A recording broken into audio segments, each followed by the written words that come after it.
गुरु प्यारी सा संगत जी, आप सभी को प्यार भरी राधा स्वामी जी। आज हम एक ऐसी अद्भुत प्रार्थना के बारे में चर्चा करेंगे जिसे खुद बाबा जी ने सात संगत को बताया है।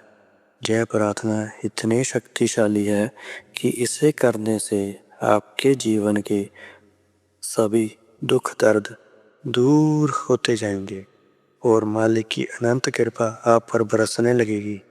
जो भी इस प्रार्थना को सच्चे दिल से हर रोज सुबह और शाम मालिक को याद करते हुए दोहराता है, उसके जीवन में चमत्कारी बदलाव आने लगते हैं। मालिक ऐसी आत्मा को कभी किसी चीज की कमी महसूस नहीं होने देता। यह प्रार्थना केवल 6 शब्दों की है, लेकिन इसका असर आपके पूरे जीवन को बदलने की ताकत रखता है। इसे सच्चे दिल से भक्ति के साथ दोहराएं और देखें कि कैसे आपका जीवन एक नई दिशा में बढ़ने लगता है। आइए इस प्रार्थना का रहस्य जानते हैं और इसे अपने जीवन में जरूर अपनाएं। इस प्रार्थना की गहराई और महत्ता को समझने के लिए मैं आपको एक अद्भुत और दिल को छू लेने वाली घटना सुनाना चाहता हूँ। यह घटना इस बात को उजागर करती है कि बाबा जी ने किस तरह संगत को इस प्रार्थना के बारे में बताया था। जब आप इस कहानी को सुनेंगे तो आपको इन 6 शब्दों की प्रार्थना का महत्व भी समझ में आएगा। इसके बाद आप निश्चित रूप से दिन में कम से कम 2 बार इसे बोलने की प्रेरणा महसूस करेंगे। साथ संगत जी बाबा जी के साथ एक बेहद प्यारा और निष्ठावान सेवादार था। वह पूरी लगन और प्रेम से सेवा करता था। बाबा जी की कृपा से उसके जीवन में ऐसा बदलाव आया जिसे देखकर हर कोई हैरान हो गया। उसके जीवन में खुशहाली और शांति का जो प्रकाश फैला, वह सब उस प्रार्थना के कारण संभव हुआ जिसे बाबा जी ने उसे सिखाया था। आइए इस घटना को ध्यान से सुने और समझे कि वह कौन सी प्रार्थना थी जिसने उसके जीवन को बदल दिया। जब वह बाबा से जुड़ा था तो उसकी आर्थिक स्थिति कुछ बहुत अच्छी नहीं थी और घर में बहुत तरह की परेशानियां चलती रहती थी। लेकिन बाबा जी ने इस बाई को वही 6 शब्द 2 बार बोलने को कहे। जब उसने यह शब्द बोले तो इस बाई और उसके परिवार के दिन बदलने लग गए। गरीबी से अमीरी आते देर न लगी। मालिक ने इतना देना शुरू किया कि इस बाई से संभला ही नहीं। इस बाई ने डेरे में सेवा करने के साथ साथ एक व्यापार शुरू कर लिया। जब इसने शुरू किया तब इसके छोटे बच्चे थे। मालिक की कृपा होती रही और बिजनेस में आए दिन तरक्की होने लग गई। इस बाई ने बहुत सारी दौलत कमा ली। इसका असूल था कि जितनी भी कमाई होती उसका एक बड़ा हिस्सा जय परमार्थ में लगा देता, क्योंकि इसका मानना था कि जिन्होंने मुझे इतना कुछ दिया है उसके घर जितना दे सकूं उतना थोड़ा होगा। तो जय अच्छी खासी रकम हर महीने परमार्थ में देता था। धीरे धीरे समय बीता और उसके दोनों बेटे बड़े हो गए। दोनों की शादियां करवा दी गई और दोनों ने इस बाई का बिजनेस संभालना शुरू कर दिया।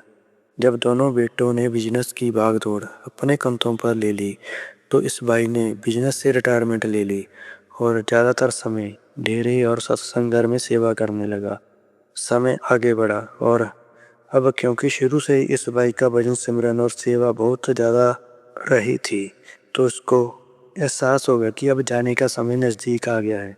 तो उसने अपने दोनों बेटों को अपने पास बुलाया और दोनों को एक बैंक अकाउंट की पासबुक देते हुए कहा कि बेटा, यह बैंक अकाउंट मैंने आज तक तुम्हें नहीं बताया था। इस अकाउंट में जितने भी पैसे पड़े हैं वह मैंने इसलिए अलग से जमा कर रखे थे कि कभी कोई बड़ी दिक्कत आई तो यह पैसे काम आ जाएंगे। लेकिन अब मेरा जाने का टाइम आ गया है तो मैं इस अकाउंट को तुम दोनों के हवाले करता हूँ। याद रखना, इस अकाउंट से पैसे तभी निकालना जब तुम्हें सच में इन पैसों की ज़रूरत हो। हर रोज़ मालिक से 6 शब्द की जय प्रार्थना बोलना। सुबह शाम मालिक की याद में बैठना। हर रोज़ मालिक से इस प्रार्थना को बोलना तो मालिक तुम्हें कभी भी ऐसा दिन नहीं दिखाएगा कि तुम्हें इस बैंक अकाउंट से पैसे की ज़रूरत पड़ जाए। सेवादार भाई ने अपने दोनों बेटों को 6 शब्दों की प्रार्थना बताई। अब वह बिल्कुल निश्चिंत हो गया और जैसा कि सेवादार भाई को एहसास हो गया था तो एक दिन सेवादार भाई ने चोला छोड़ दिया। परिवार वालों ने सेवादार भाई का संस्कार कर दिया और उसके बाद दोनों बेटे फिर से अपने पिता के बिजनेस को संभालने में लग गए। बिजनेस में बिजी होने के कारण दोनों अपने पिता की बताई 6 शब्दों की प्रार्थना को भूल गए। पूरा दिन बस पैसा कमाने पर लगे रहते थे, परमार्थ की तरफ जरा सा भी ध्यान नहीं दिया। समय आगे बढ़ता गया और कई साल के बाद इन्हें बिजनेस में मोटे नुकसान होने लग गए। उन्हें समझ ही नहीं आ रहा था कि बिजनेस में नुकसान क्यों हो रहे हैं। दोनों भाई परेशान रहने लगे। एक दिन बड़े भाई को पिता की बात याद आ गई। पिता ने समझाया था कि 6 शब्दों की प्रार्थना को हर रोज बोलना है। अगर रोज बोलोगे तो मालिक की कृपा होती रहेगी। लेकिन इतने सालों के बाद दोनों बेटे उस प्रार्थना को ही भूल गए थे कि आखिर वह प्रार्थना और उसके शब्द कौन से थे। दोनों ने बहुत सोचा, दिमाग लगाया, पर बहुत दिमाग पर जोर दिया, लेकिन कई साल पहले पिता की बताई उस प्रार्थना को याद नहीं कर पाए। एक बार जय दोनों अपने घर बैठे हुए थे। इनके घर एक साधु महाराज जी भिक्षा मांगने के लिए गए।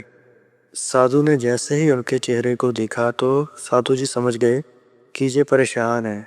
साधु ने परेशानी का कारण पूछा तो दोनों बेटों ने कहा कि आप एक साधु हो, आपको तो पता होगा कि वह कौन सी 6 शब्द है कि जिसके पिताजी प्रार्थना करते थे, जिससे मालिक की कृपा होने लगती है।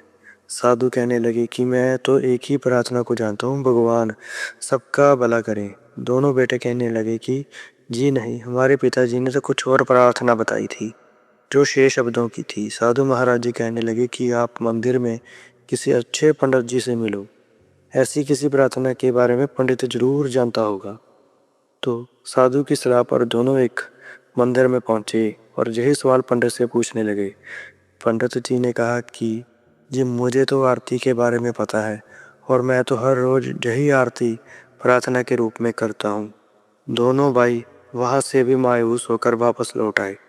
दोनों भाइयों ने अपने पिता के कमरे में जाकर उनकी अलमारी में रखी किताबें और कागज देखने शुरू कर दिए। उन्हें लग रहा था कि पिताजी ने उस प्रार्थना को जरूर कहीं न कहीं लिख रखा होगा, लेकिन बहुत देर ढूंढने के बाद उन्हें कुछ नहीं मिला। फिर किसी की सलाह पर दोनों गुरुद्वारे चले गए और वहां पर पाठी साहब से भी वही सवाल पूछने लगे। ये पाठी साहब ने कहा कि मैं तो सिर्फ एक प्रार्थना के बारे में जानता हूँ और वह है सतनाम श्री वाहेगुरु। दोनों भाई कहने लगे कि जी लेकिन हमारे पिताजी वाली प्रार्थना 6 शब्दों की थी। पाठी साहब ने कहा कि जी उसके बारे में तो मैं नहीं जानता। बहुत भटकने के बाद एक दिन दोनों भाई डेरे पहुंचे और मन को शांत करने के लिए बाबा जी के सवाल जवाब प्रोग्राम में जाकर बैठ गए। बाबा जी ने संगत के सवालों के जवाब देने शुरू किए। एक भाई ने पूछा कि बाबा जी पैसों की वजह से मैं बड़ा दुखी रहता हूँ। तो इस भाई का जवाब देते हुए बाबा जी ने उसको समझाया कि बेटा मालिक ने जो दिया है, जितना दिया है उसका शुक्र करो। मालिक से सुबह शाम अरदास करो, मेरे मालिक तेरा शुक्र है। मालिक से कभी शिकायत मत करो। जैसे ही दोनों ने बाबा जी की बात सुनी तो दोनों एक दूसरे को देखने लगे और दोनों के चेहरों पर मुस्कान आ गई। पंडाल से बाहर जाने के बाद दोनों ने एक दूसरे से कहा कि यही प्रार्थना तो पिताजी देख कर गए थे। हे मेरे मालिक तेरा शुक्र है। दोनों की खुशी का ठिकाना ना रहा। दोनों इतने दिनों से भटक रहे थे और बाबा जी के सवाल जवाब कार्यक्रम में दोनों को उनके सवाल का जवाब मिल गया। दोनों वापस घर आए और हर वेले मन में प्रार्थना करते रहे। खाना खाते तो प्रार्थना, घर से निकलते तो यही प्रार्थना। ऐसा कोई काम नहीं था जो यह दोनों इस प्रार्थना के बिना करते थे। समय बीता और उनके दिन फिर से बदलने लगे। फिर से बिजनेस में फायदे चलने लगे।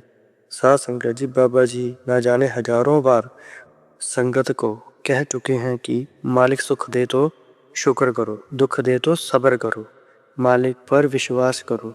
साथ संगत जी जो भी संगत हर वेले हर टाइम यह प्रार्थना दोहराता है, मेरे मालिक तेरा शुक्र है, उसके पास मालिक कभी किसी चीज की कमी नहीं होने देता।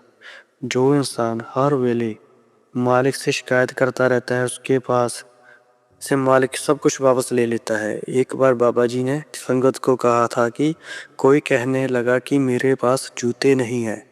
फिर मैंने किसी को देखा उसके पास पैर ही नहीं है। तो साध संगत जी, जब मालिक ने हमें सब कुछ पहले से ही दे रखा है तो हम क्यों नहीं मालिक का शुक्र करते? क्यों हर समय शिकायत करते रहते हैं?